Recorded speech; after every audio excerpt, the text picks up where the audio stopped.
Heart beat scan ఒక్క second లోనే world class 640 slide CT scan ఇప్పుడు మీ విస్టా ఇమేజింగ్ బంజారా హిల్స్ లో. ఆ రింగ్ ఏంది? యాక్చువల్‌గా రింగ్ ఉంటది. లేదా చేతికి వాచ్ ఉంటది. రింగ్‌లో వాచ్ ఉంది. ఇదేదో కొత్త మోడల్ వచ్చిందండి రింగ్ వాచ్ అని చెప్పి. అది అవునా? బాగుంది కదా అని పెట్టుకున్నా. చాలా బాగుంది. క్యూట్‌గా ఉందని చెప్పి. ఏం కొనుక్కోలేదు ఈ మధ్య రీసెంట్‌గా. ఆ! ఇదేదో బాగుంది అని చెప్పి వెరైటీగా ఉందని చెప్పి ఒకటి కొనుక్కున్నా. రాకాస సక్సెస్ అయిన తర్వాత కొన్నారా? లేదండి ముందే కొనుక్కున్నా. ఒక 1, 2 మంత్స్ ముందే కొనుక్కున్నా. ఎప్పుడు వాడలేదు. హ్మ్. సరే ఇవాళ పెట్టుకుందాం అని సరదాగా. బట్ చాలా కొత్తగా ఉంది. అవును. చిన్న రింగ్‌లోనే వాచ్. అవును. యాహ్! చాలా డిజైన్స్ వచ్చినాయి ఇందులో. హ్మ్. సరే ఇదేదో బాగుంది కదా అని. అండ్ మీకు మీ ప్రొడ్యూసర్ ఏం గిఫ్ట్ ఇచ్చారు? మాకావిడ సినిమా తీసి ఇంత దూరం దీన్ని మేము అంటే ఆనెస్ట్‌లీ మేమందరం కొత్త వాళ్ళం గదండీ. ఎస్పెషల్లీ నేను. చెప్పా గదా! ఫస్ట్ సినిమా 'బెంచ్ లైఫ్' నేను సీరీస్ చేశా. ఒక చిన్న ఫ్యామిలీ స్టోరీ చేశా. కానీ వెబ్ అనంగానే ఇట్స్ వెరీ లిమిటెడ్. మేడం. కానీ థియేటర్ రిలీజ్ అనేది చాలా పెద్దది.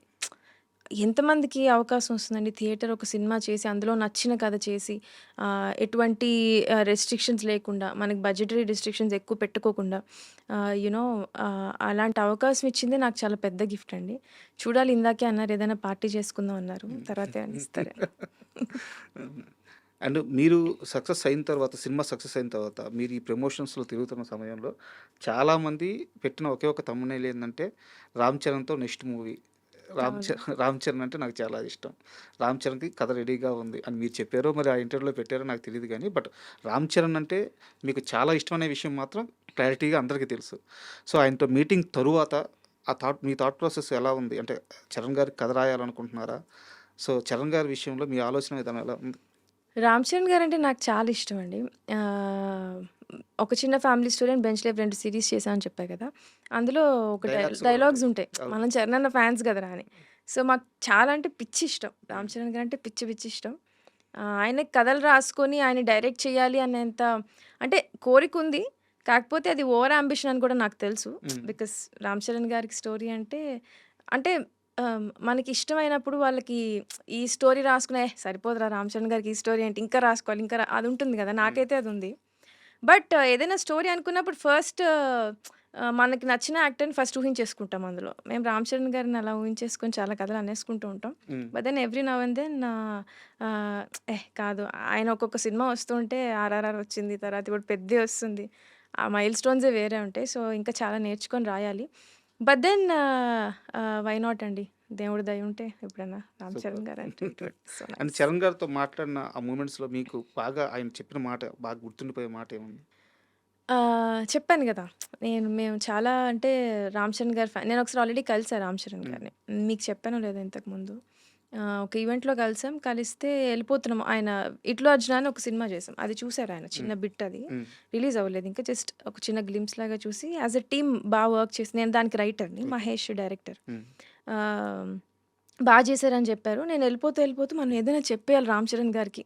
మన గురించి ఏదో చెప్పారని చెప్పి నేను మళ్ళీ వెనక్కెళ్ళి సార్ నేను ఒక వెబ్ సీరీస్ చేశాను సార్ అన్న. 'నిహారిక' గారి ప్రొడక్షన్‌లో. చాలా లౌడ్ మ్యూజిక్ ఉండిందక్కడ. అంటే అవునా! What is it called? పేరేంటన్నారు. నేను ఫ్రీజ్ అయిపోయా. ఇప్పుడు నేను చేసిన వెబ్ సీరీస్ ఇప్పుడు 'రామ్ చరణ్' గారు ఎళ్లి చూస్తారా? చూసి నాకు చెప్పేస్తారేంటి ఎలా ఉందో? తర్వాత మళ్ళీ కాంటాక్ట్‌లోకొస్తారా? నాకేం అర్థం కాలే. ఆ 2 minutes I was imagining so much. మళ్ళీ అడిగారు. హ్మ్. Tell me what is it called అంటే 'బెంచ్ లైఫ్' అనే పేరు నాకు గుర్తు రావట్లే. మీరు తీసింది. నేను తీసింది. అప్పుడు రిలీజ్ అయ్యి ఇంకా జస్ట్ ఒక 1 మంత్ గూడా గాలే. హ్మ్. అట్లా చూస్తున్నానంతే. వెనక సంగీత్ గూడా ఉండే ఆ పార్టీలో. సంగీత్ ఉన్నాడు, మహేష్ ఉన్నాడు. అందరూ ఇట్లా చూస్తున్నాను. ఏంటి చెప్పు ఏదో ఏం చెప్పలే. అప్పుడు ఆయనకి అర్థమైంది పాపం ఎంతమంది ఫాన్స్‌ని చూసుంటారు. ఆయన నా చెయ్యి తీసుకొని it's okay. I will watch it అన్నారు. సరే, సరే అని చెప్పి వచ్చేసా నేను. హ్మ్. సో, అట్లాంటి మూమెంట్ నుంచి మొన్న 'నిహారిక' గారు సెకండ్ హాఫ్‌లో ఒక చిన్న ట్రాప్ సీక్వెన్స్ ఉంటది. బాల్ రోల్ అవుతూ వస్తది అవును. చూడండి. అవును. బాల్ స్వర్డ్స్ అన్నీ అవును. పడతా ఉంటాయి. సో, అది చూసి హి సెడ్ "చాలా బా తీశారమ్మా అసలు 'ఇండియానా జోన్స్‌లా' తీశారన్నారు." హ్మ్. చాలు ఓకే. చెప్పి చాలా హ్యాపీ అనిపించింది. అంటే ఆహ్, మనం 'రామ్ చరణ్, రామ్ చరణ్ రా రామ్ చరణ్' అని చెప్పి అనే ప్లేస్ నుంచి 'Ram Charan' garu looking at my work and then saying that బా తీశారమ్మా మీరు అని అంటే I respect him as an actor. ఒక డైరెక్టర్‌గా నేను ఆ కాంప్లిమెంట్ తెచ్చుకున్నందుకు I really felt happy. Super. And మీరే చెప్పారు. ఎక్కడి నుంచి ఎక్కడికెళ్ళాను అనేది. సో, నేను మళ్ళీ జెండర్ ప్రస్తావిస్తున్నాను తప్పుగా అనుకోవద్దు.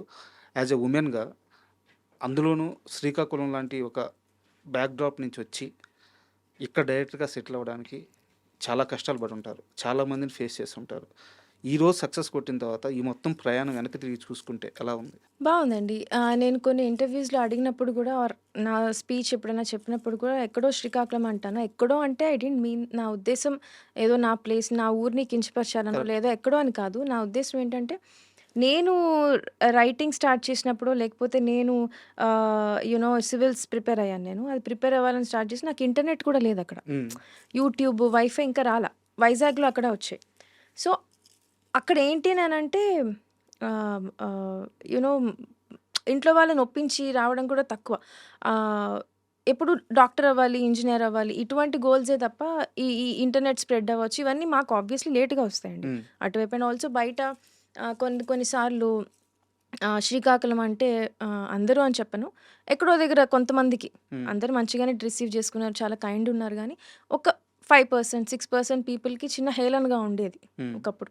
ఇప్పుడంత లేదులేండి. ఇప్పుడంతా తగ్గిపోయింది. ఒకప్పుడు అంటే ఆహ్, మేబీ ఒక 7, 8 ఇయర్స్. నా కాలేజ్‌లో కూడా నన్ను ఆహ్, ఎర్ర బస్ ఎక్కొచ్చావు. హ్మ్. ఇట్లాంటి చిన్న చిన్న కామెంట్స్ వచ్చేవి శ్రీకాకుళం అని. నేనదెప్పుడు బట్ స్టిల్ నా కజిన్స్ కొంతమంది ఏంటనంటే మేము వైజాగ్ నుంచి వచ్చాం అని చెప్పుకునేవాళ్ళు.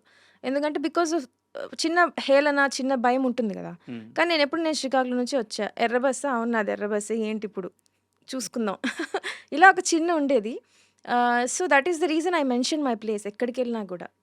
మాది శ్రీకాకుళం. ఐ థింక్ ఇప్పుడు అందరూ హ్యాపీ ఉన్నారు. లైక్ మా శ్రీకాకుళం వాళ్ళ సపోర్ట్ నాకు బావుంది. ఎందుకంటే నాకు మెసేజ్ పెడుతూ ఉంటారు. వి ఆర్ వెరీ ప్రౌడ్ అని చెప్పి. సో, ఇప్పుడు వెనక్కి చూసుకుంటే బావుందండి. It's very nice. I'm glad that నా ఊరి పేరు మన రూట్స్ ఏదైతే ఎందుకంటే మా అమ్మమ్మ అక్కడి నుంచే. శ్రీకాకుళంలోనే పుట్టి పెరిగింది మా అమ్మమ్మ గూడా. మేమది వదులుకోకుండా we just carried it and ఎంతో కొంత నేను గర్వంగా కొంచెం చెప్పుకునేటట్టు ఒక ప్లేస్‌కొచ్చానని హ్యాపీగా ఉంది.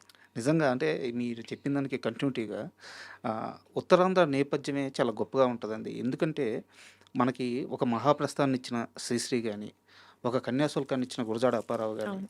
వంగపండు గారు అద్భుతమైన 300 పైగా అద్భుతమైన పాటలు రాశారు. వంగపండు గారు గాని, మహామహులు అక్కడి నుంచి ఆ ఉత్తరాంధ్ర ప్రాంతం నుంచి ఆ మట్టి నుంచి మట్టి పరిమాణాలను తీసుకొని పాటలుగా మార్చిన వ్యక్తులు వాళ్ళంతా. అవును. సో, అలాంటప్పుడు ఆ ప్రాంతం గురించి, ఆ మనుషుల గురించి గొప్పగా చెప్పుకోవడంలో తప్పేం లేదు. అవును. పైగా అది మీ ఊరు.